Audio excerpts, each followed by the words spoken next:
Hi guys, it's Omer from MMOs.com with another quick weekly news recap of all major MMO news and announcements for the week ending February 1st, 2016. This is episode number 28 of the recap, and we have a lot to get through this week. The first bit of news this week comes from NCSoft, and it's not Blade & Soul related. Don't worry though, we got some Blade & Soul coverage next. But this time we're talking about Master X Master, or just MXM, NCSoft's multi-franchise MOBA. News is that Master X Master will be arriving in North America and Europe later this year, according to the Western Master X Master Twitter account. We've known about the game for a while now, but this is the first time we have actual confirmation about a Western release.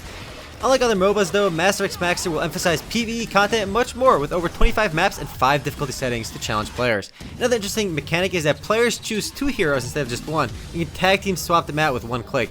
And even though the game is calling itself a MOBA, there's a lot more to it than just a generic MOBA gameplay. There's a lot of other game modes and PvE elements here that you won't see in other games. Next up, as promised, more Blade & Soul news. NCSoft announced the first Western expansion pack to the game titled Rising Waters, which is set to go live on February 10th. This is interesting because barely a week has gone by since Blade & Soul finally launched here in the West, and we already have an expansion right around the corner. Though again, to be fair, the game's been out for about 3 years or so in Korea already.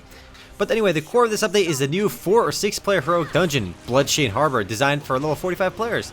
The same dungeon can also be played as a 24 player dungeon called Nightshade Harbor. Also included in the update is a new single player heroic dungeon called Mushin's Tower, as well as the start of PvP preseason. I expect NCSoft to be on the ball with updates going forward, as they've had so much time to work on the game already in Korea, so I expect the North American launch to be fluid and we'll see more and more expansions regularly. Next up, some exciting news from Warhammer 40k Eternal Crusade, which began its early access this week. The game is available for sale for $39.99, $10 off its regular $50 price, and it is in early access, but the cool part about this game is that, well, it's a buy-to-play game unfortunately, but it's an actual MMO FPS. It's one of the few MMO FPS games out there, alongside PlanetSide 2.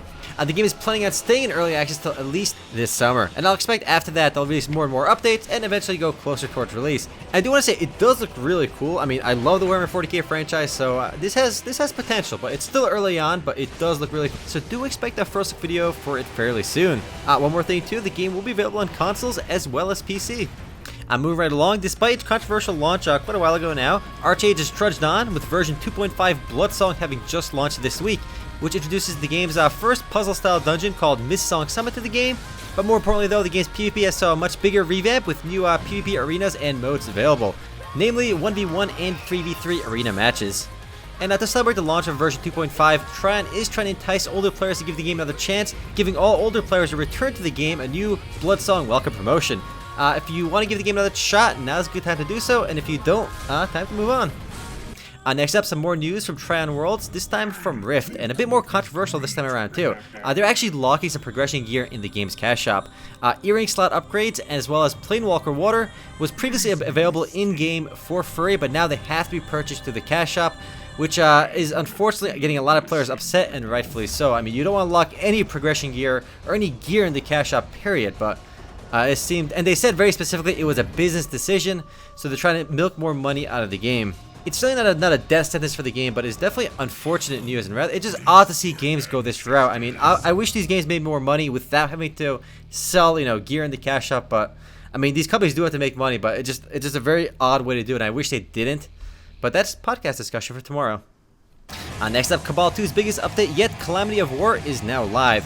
The game's Chapter 2 update raised the game's level cap to 50, adds new dungeons, new items, and a new PvP mode called Nation War, which is exactly what it sounds like. It's a large-scale war between 2 factions.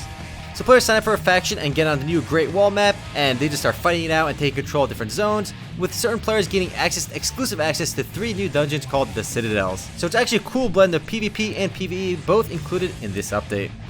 Next up, a quick eulogy for Tales of Pirates 2, which is shutting down on February 29th, 2016. It's a game from IGG that looks vaguely like Ragnarok Online if you turn your head and squint your eyes in a weird way, but it's shutting down on the 29th of February, and it's a bit interesting because IGG rarely shuts down their games, but it looks like they're shutting this game down now for good, and it looks like they're focusing more and more on mobile because they recommend to their users to play their new mobile games instead of Angels Online, which is probably most similar to Tales of Pirates out of the games they have. But yeah, rest in pepperoni, Tales of Pirates 2. Up next, a bit of odd news that you probably didn't expect. We mentioned that last week, Night Online launched on Steam this week, but the news is that the game has actually had very strong success on Steam, which is surprising to me. But the real surprise over here is how popular the game is on Steam. It reaches over 23,000 peak concurrent players, and making it the 15th most played game on Steam as of this video. Now that is impressive. I always know how successful and popular it was, but now that we see some numbers on Steam, it kind of drives the point home. It's an older game, but it does really well. Do keep in mind though, most of the player base is Turkish. It's not probably the best English-friendly game out there, but hey, it's on Steam, it's in English, and it's popular, even though most of the players are Turkish. I'll move right along. Some news from Funcom regarding a new Conan game. Remember a couple weeks ago, or maybe a month or so ago, I don't know how to tell time. But anyway, a while ago we mentioned that Funcom was the preferred partner for the Conan franchise, and now apparently that means something. Their first game was revealed called Conan Exiles, which actually sounds pretty cool on paper. It's an open world survival game, and those are all the rages these days with games like Rust and ArcheAge just doing super well. But the game's interesting part is the fact that you can actually sacrifice other players to the gods in the game, which gives you a purpose. It gives you a reason to be that asshole who kills random people. Beforehand, we had no reason to be an asshole, but now this game gives us the reason, which actually sounds like a lot of fun. It'll have all the other doodads of the survival-based games, including, server-based gameplay, as well as hunting, building, and growing crops and all that stuff. But the video in the background is the official reveal trailer for the game. Too bad with no actual gameplay, it doesn't reveal anything. It is expected to go into early access later this summer though, so it's not too far away. And it'll be for PC and consoles. And it'll most certainly be buy to play. Next up, Russian video game developer Gaijin Entertainment, or Gaijin, however you pronounce that, is accepting a beta signups for their vehicle combat shooter, Crossout, which actually very much gives me a vibe from a Twisted Metal or maybe like a Mad Max without the deserty terrain. The beta invites are from now until February 7th, with this phase of beta testing including improved crafting, better customization, and more. So yeah, the game is making progress towards an eventual release. Up next, a small bit of news from Swordsman Online from Perfect World Entertainment. The game is available on Steam as of this week. It's following the trend of putting older games on Steam to hopefully get a bigger audience. There is no update with the Steam move, however they did say players that start playing now will be ready for the next expansion, which is apparently right around the corner. And I actually took a look at their Steam page, and they actually quoted us on MMOs.com, which is definitely kind of cool. But yeah, that's really it. Swordsman Online is on Steam if you want to play it, but I doubt you do, so let's move on. Next up, some news from Tanki X, the spin-off title from Tanki Online. It was revealed in October, and the closed beta signups began at the same time, and players will be notified today whether they're into the first closed beta or not. Even if you don't get to the first closed beta testing, it's not that big of a deal, because according to them, the game's open beta will be beginning in Q1 2016, which ends in March, so it should be starting real soon.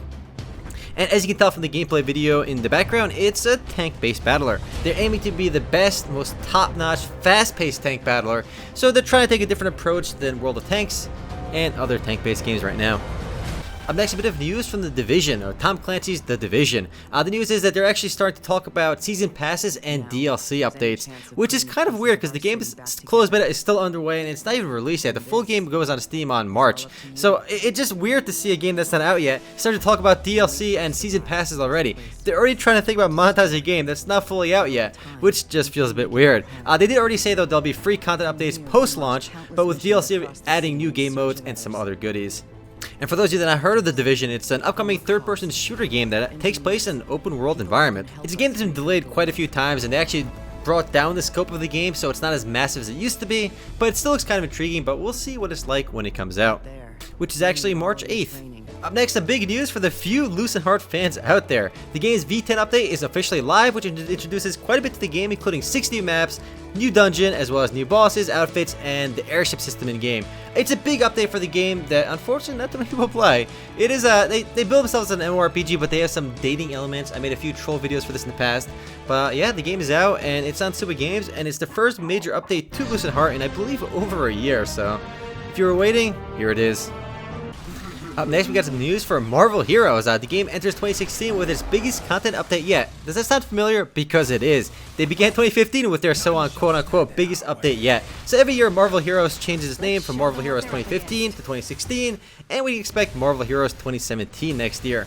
Though it is a big update for the game, it introduces a new story chapter called The Secret Invasion, as well as the game's 55th playable character, Black Cat, which is actually voiced by Jennifer Hale. Not sure who that is, but Jennifer Hale. Gazillion Studios director Jeff Lynne had some positive remarks about the game, saying it'll be the game's biggest year yet, so they're optimistic, which is nice. Next up, some pretty big news from Trove from Tryon Worlds. Apparently, they make these big changes to the game store, so classes in the game will no longer be available for qubits, and that's of course the in-game currency. New classes have to be unlocked with Cash Shop now. Previously, everything was available for free users, all the classes in the game, but now again, in order to get new classes, you need class coins, which will only be available in the Cash Shop. Players can trade for them in-game, so if you don't want to pay for them, you can still technically get them by buying from somebody else that paid for them, but it's still a direction towards less free, and they're getting a lot of backlash for it, so it's definitely big news for Trove, especially considering how popular the game was, and especially after they just had a big issue with Rift, and they're going more items being locked in the Cash Shop. So the game is definitely going more towards less free, not necessarily pay to win, but less free.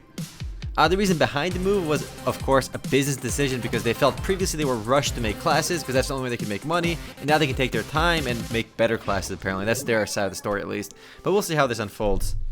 Next up, a bit of odd news, and I say odd because it's definitely came out of left field. Apparently, Lucent Online is coming back online through, you guessed it, Suba Games, the necromancer of MMO publishers. They basically bring back all the dead games, and almost all their games are exclusively failed games from other places, but they are bringing back Lucent Online. It used to be available from GPotato up until 2012 when it shut down. But yeah, if you played Lucent Online in the past, you can maybe look forward to it again. No exact date on that just yet, though. The next and last bit of news this week, guys, is from a game called Islet Online, which is heading into Steam Early Access, quote-unquote, soon. And as you can see, it is a voxel-based sandbox MMO, inspired by, of course, games like Minecraft and many other knockoffs and variations of Minecraft we've already seen. It is developed by a Korean indie company called Moronori, and it began a Steam Greenlight campaign on October 9th, and now it is greenlit, and again, it'll be on Early Access somewhat soon. It looks colorful, pretty, and there was a demo for in the past, but that's really all we know, and there's no date on when soon is, just eventually somewhat soonish. Anyway guys, that's it for MMO News, the week ending February 1st, 2016. I'll see you guys tomorrow for the podcast. Later guys.